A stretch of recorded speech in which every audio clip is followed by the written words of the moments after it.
그리스도의 은총이 오늘도 함께 해주시기를 기원합니다. 오늘은 사순절 7일째 되는 날입니다. 오늘 우리가 읽은 본문은 속죄제와 속건제에 대한 추가 지침에 대해서 말씀해주고 있는 대목입니다.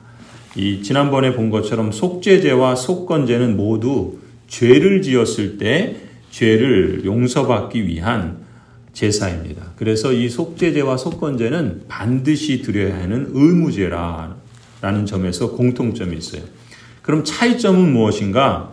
이 속죄제는 하나님과의 관계에서 범한 죄를 그 죄 자체에 대해서 용서받기 위한 제사라고 할 수 있어요. 그러니까 이 속죄제는 하나님과의 관계에 있어서, 즉 율법의 첫째 강령이 뭡니까? 하나님을 사랑하라잖아요. 그러니까 이 하나님을 사랑하라는 말씀과 연결되어 있는 제사가 속죄 제사예요. 반면에 속건제는 뭐냐? 속건제도 죄를 용서받기 위한 제사인데 하나님과의 관계는 기본적이지만 특히 사람에게, 다른 사람이나 어떤 성물과 관련된 그 죄를 범했을 때 그 죄과에 대해서 용서받기 위한 제사가 속건제예요. 그러니까 그 죄과에 대한 용서를 받기 위해서는 반드시 보상을 해야 됩니다. 배상을 해야 돼요. 그러니까 다른 사람에게 어떤 손해를 끼쳤으면 그것에 대해서 하나님께 용서를 구해서 죄를 사함 받아야 될 뿐만 아니라 그 잘못한 그 사람에게도 죄를 잘못했다고 인정하고 그리고 그것에 대해서 배상을 해줘야 되는 거예요. 그것이 이 속죄제와 속건제와의 차이점이라고 말할 수 있어요. 그러니까 이 속건제사는 이웃사랑, 율법의 둘째 강령이 이웃을 내 몸처럼 사랑하라는 거잖아요. 이 말씀과 연결된 제사가 바로 속건제사라고 말할 수 있어요. 그래서 오늘 본문은 이 앞서 말씀하셨던 속죄제와 속건제, 여기에 이제 추가적인 지침을 말씀하는데 특히 제사장의 역할을 중심으로 말씀하고 있어요. 또 제물을 처리하는 방법을 강조하고 있죠. 이 제물을 처리하는 데 있어서 가장 중요한 것이 무엇인가? 모든 제사가 다 그렇지만 이 제사에 있어서 가장 중요한 것은 거룩이에요. 거룩이라는 말은 무슨 뜻이라고 그랬습니까? 구별된다라는 말이에요. 구별된다. 그러니까 속죄 제사에 바치는 희생 제물은 지극히 거룩합니다. 왜요? 구별되었기 때문에. 또 속건 제사에 바치는 희생 제물도 지극히 거룩합니다. 역시 보통 짐승과 또 보통 그런 여러 가지 제물들이 있잖아요. 근데 그것은 다른 여러 짐승과 다른 여러 그 물건과 다를 바가 없는 거예요. 그런데 그것을 하나님께 구별했기 때문에 거룩한 것입니다. 그래서 25절이나 7장 1절에서 이 속죄제나 속건제의 희생제물이 거룩하다, 가장 거룩한 것이다 이렇게 말하죠. 성경에서 거룩이라고 말할 때는 항상 우리 마음속에 무슨 생각이 들었냐면은 구별된 것이다 라고 여길 수 있어야 돼요. 그래서 구별이라고 하면은 특히 더 중요한 게 뭡니까? 이 거룩은 누구를 위해서 구별하느냐가 중요한 거예요. 또 무엇을 위해서 구별되느냐라는 것이 매우 중요합니다. 한마디로 말하면 뭐예요? 하나님을 위해서 구별되고 하나님을 위해서 구별하는 것, 이게 바로 거룩이라고 말할 수 있어요. 그래서 제물로 드려진 것은 하나님께 바쳐졌기 때문에 거룩한 거예요. 30절에 보시면 성소에서 사람을 속죄해 주려고 제물의 피를 회막 안으로 가져왔을 때에는 어떤 속죄 제물도 먹어서는 안 된다 말씀하세요. 그러니까 그 제물은 불에 태워야 한다라고 말씀하죠. 그러니까 제사장이 자신을 위해서 드린 희생 제물은 먹어서는 안 됩니다. 제사장도. 그 기름은 이게 이제 가장 귀한 거예요. 고기에서 이 기름은 번제단에 드리고 나머지 제물은 진 바깥 재버리는 곳에서 그러니까 다 태워서 진 바깥 재버리는 곳에서 버려야 됩니다.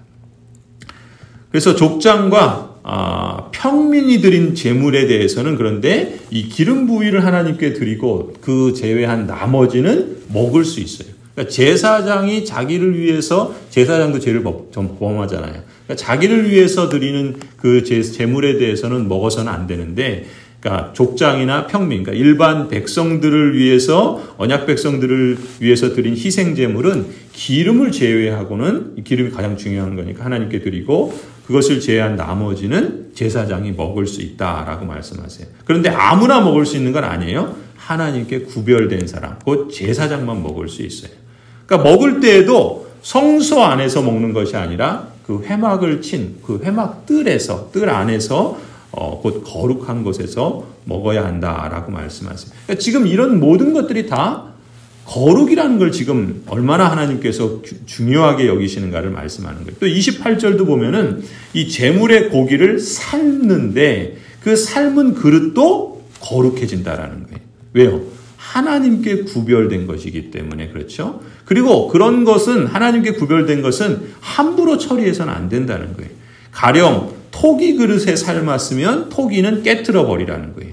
거룩한 제물이 그 속으로 스며들었기 때문에 그렇다는 거예요. 반면에 유기 그릇으로 고기를 삶았으면 그 그릇을 닦고 물로 깨끗이 씻으면 돼요. 깨트리지 않아도 된다라고 말씀하세요. 그러니까 그릇이 있는 제물의 기름기나 그 냄새는 유기 그릇에서는 다 제거할 수 있기 때문에 그렇습니다. 그러니까 하나님께 구별된 것을 이렇게 그 목적에 맞게 하라는 거죠. 거룩한 제물이 묻은 그릇을 또 다른 목적으로 사용해서는 안 된다. 또 이렇게 말씀하시고 또 27절도 보면은 희생 제물의 피가 혹 옷에 묻었으면은 그 옷은 거룩하게 된 거예요. 그래서 회막 바깥으로 나가기 전에 그 옷에 묻은 그 피를 회막 안 거룩한 곳에서 반드시 빨아야 한다라고 말씀하세요. 그러니까 이렇게 하나님께 구별되어지는 것은 제물이든 피이든 그릇이든 어떤 것이라도 다 거룩해진다는 것입니다. 그리고 심지어 그것과 접촉하는 것도 거룩해지는 거예요. 그런데 여기서 이 거룩의 원리는요, 반대로. 그러니까 거룩한 것에 접촉하고 거룩한 것을 가까이 하면 그 사람이든 물건이든 그것이 뭐든 거룩해져요. 그런데 반대로 부정한 것에 가까이 하고 부정한 것을 접촉하면 어떻게 되겠어요? 그것이 사람이든 물건이든 무엇이든 다 부정해집니다. 그래서 정결 예법이 그런 거예요. 우리가 또 복음서에도 보면은 부정한 사람, 또 어떤 부정한 전염병, 또 부정한 어떤 그런 유출병, 부정한 어떤 나병 이런 것들을 이렇게 격리를 시키고 또 가까이 하지 못하도록 그렇게 하지 않습니까? 이런 것들이 다 그런 거예요. 그러니까 거룩한 것을 가까이 하면 거룩해지고 부정한 것을 가까이 하면 부정해진다는 거예요. 이 부정해지면 어떻게 돼요? 반드시 정결 예식을 통해서 거룩해지도록 회복해야 된다는 거예요. 그래서 이 말씀들이 우리에게 강조하는 것은 거룩은 하나님께 구별되어지는 것이고 하나님을 위해서 구별되어지는 것이고 그래서 하나님께 드려지기 위해서 구별되어지는 것이 가장 중요한 핵심입니다. 근데 이게 이제 신약으로 오면 어떻게 됩니까? 이 베드로 사도는 뭐라 그래요? 모든 신자는 곧 왕 같은 제사장이다라고 말씀하셨잖아요. 그러니까 구약의 제사장들이 하나님께 드리는 것은 다 구별하여 거룩하게 여긴 것처럼 여러분 우리의 신앙의 선배들은 거룩하신 하나님께 나아가 예배 드릴 때마다 어떻게 했습니까? 하나님께 구별되어진 것이라 이 정신을 이어가기 위해서 부단히 힘썼던 것을 우리는 잘 압니다. 가령 헌금을 드릴 때에도 깨끗한 돈을 미리 준비해서 드리려고 그러잖아요. 심지어 그 지폐가 꼬깃꼬깃했을 때는 어떤 분들은 다림질을 해서까지라도 그렇게 준비해서 드리려고 그러죠. 또 옷도 그래요. 뭐 비싼 옷이 아니더라도 단벌 신사복이라도 깨끗하게 세탁해서 다림질해서 입으려고 그러고 또 우리 여인네들도 하얀 옷에 검정 치마라도 깨끗하게 입으려고 하고 또 예배 드리는 시간이면 어떻게 합니까? 최소한 10분 전에라도 와서 기도로 준비하고 또 예배 드리는 장소를 뭐라고 부릅니까? 성전이라고 부르죠. 성전이라는 말이면 거룩한 장소라는 거죠. 허름한 마룻바닥이라도 그걸 깨끗하게 청소해서 예배하려고 그러는 거죠. 또 예배당에서 정숙하고 또 거룩하게 예배하기 위해서 뛰거나 소란스럽게 하거나 또 신발을 벗는 것도 뭐예요? 하나님께 구별된 것이기 때문에 거룩하게 드리려고 하는 그런 마음의 표현들이 그렇게 행동으로 나타났던 것이죠. 물론 지금은 과거와는 형편과 또 문화가 많이 달라진 것이 사실입니다. 그러니까 그 모습 그대로 고수해야 된다. 물론 그것도 한 방법이라고 할 수 있는데 적어도 우리는 그렇게 행동했던 그런 마음, 특히 그 정신을 우리는 잃지 않아야 된다는 것이죠. 그 예배의 정신. 그게 뭡니까? 하나님께 구별하여 드리고 거룩하신 하나님께 신령과 진정으로 또 마음과 정성을 다해서 예배하고자 하는 그 정신, 그 마음, 그 중심, 그것은 오늘날 상황이 다르고 또 문화가 달라졌다 할지라도 그 마음과 정신은 잃어버리지 않으려고 해야 할 것이죠. 그러한 정신을 우리가 잘 지키고 고수해야 할 그런 마음이다. 그렇게 믿습니다. 그런데요, 예배당에서만, 예배 드릴 때만 그러면 안 돼요. 예배당에서 예배 드릴 때 그런 마음과 정신을 고수하는 것도 당연한 것이요, 마땅한 것이지만, 거룩한 것과 접촉하면 모든 것이 거룩해진다고 그랬잖아요. 그러니까 하나님께 구별되어진 사람이라면 그가 곧 성도예요. 거룩한 사람입니다. 그뿐이 아니죠. 시간도 하나님께 구별되면 거룩한 시간이에요. 그래서 우리를 주일이라는 말을 쓰잖아요. 그죠? 그러면 평일은 그러면 거룩하지 않습니까? 평일도 하나님께 구별되어져서 우리가 일상에서 살아가는 거기 때문에 거룩한 시간이라 말할 수 있어요. 여러분, 장소도 성전이라는 말을 쓰잖아요. 물건도 성물이라는 말을 쓰지요. 사람도 성도라는 말을 써요. 그렇게 보면은 하나님과 가까이하고 하나님께 구별되어지고 하나님을 위해서 드려지면 그게 다 거룩한 거예요. 그건 심지어 보이는 사람, 물건, 장소, 시간만이 아니라 사람의 생각, 사람이 하는 말, 사람이 하는 행동도 그건 역시도 하나님을 염두에 두고 하나님을 가까이 하고 하나님께 드려진다는 마음과 정신으로 행해진다면 그건 역시 거룩한 거예요. 반대로 그렇지 않다면 그것은 부정한 말이요, 부정한 생각이요, 부정한 행위가 되는 거겠죠. 심지어 그것은요, 우리가 그러니까 이런 일상적인 삶도 그만큼 중요하다는 것이고 더 나아가면은 여러분 속건제의 정신은 뭡니까? 이웃사랑과 관련된 거예요. 그러니까 속건제가 뜻하는 것이 이웃과의 관계에서도 죄를 범하면 하나님께 죄 용서를 구해야 할 뿐만 아니라 이웃에게 입힌 손해를 배상해 주는 것이 하나님이 의도하신 뜻이에요. 그러니까 잘못했다고 인정해야 되고 또 용서를 구해야 되고 또 어떤 손해를 입혔다면 그것을 배상해 주는 것이 하나님이 이 속건제를 통해서 뜻하신 뜻이요. 그렇게 해서 그 관계를 거룩하게 하는 것이 하나님의 말씀이라는 것이죠. 이렇게 보면은 내 삶의 모든 생각이나 모든 말이나 모든 행동이 모든 순간이 하나님과 접촉하며 하나님에게 가까이 하는 구별된 삶, 거룩한 삶이 될 수 있죠. 또 거룩한 삶이 되도록 우리가 힘써야 할 줄로 믿습니다.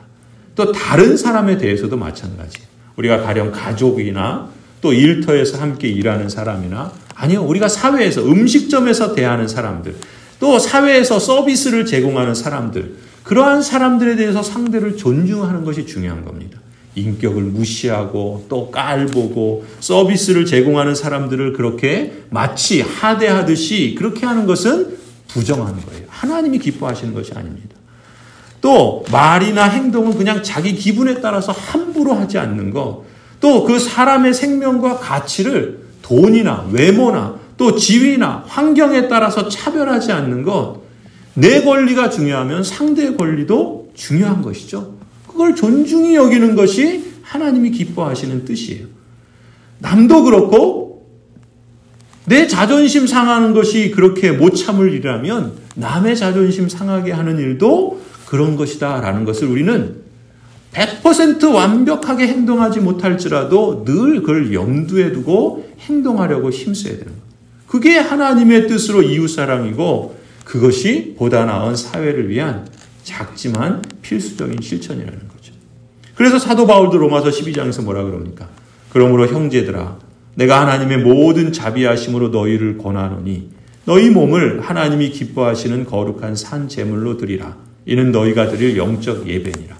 우리가 드리는 영적 예배는 이렇게 예배당에서 또 예배 시간에 드리는 예배만이 아니라 우리 몸이 하나님이 기뻐하시는 거룩한 산 제물로 드리라는 거예요. 그러면 내가 하는 말, 내가 하는 행동, 내가 다른 사람들에게 대하는 자세, 또 그런 모든 것.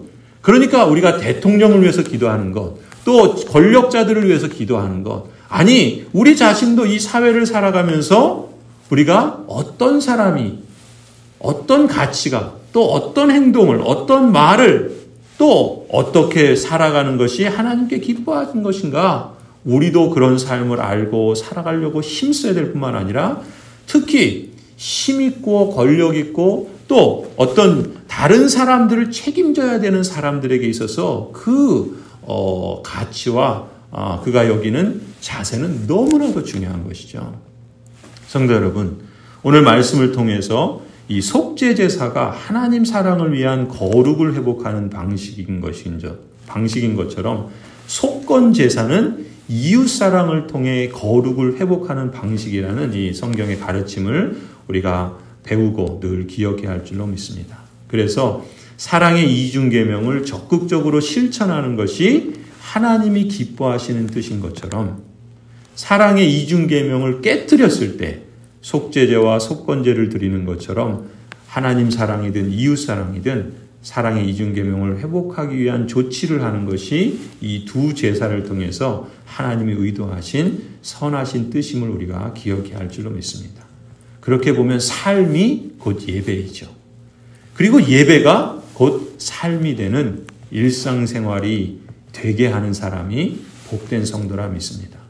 성도 여러분, 속죄의 은총을 입은 저와 여러분이 하나님이 기뻐하시는 거룩한 산 예배를 성령과 진리 안에서 온 마음과 정성을 다해서 공예배를 드림으로써 드려야 할 뿐만 아니라 하나님을 사랑하고 이웃을 사랑하는 사랑의 이중계명을 실천하고자 우리 삶의 모든 순간 또 우리 삶의 모든 장소에서 이것을 늘 염두에 두고 살아갈 때 하나님을 믿는 믿음 안에서 참다운 생명에 잇대어 사는 참된 회복과 복락을 누리시기를 간절히 축원합니다.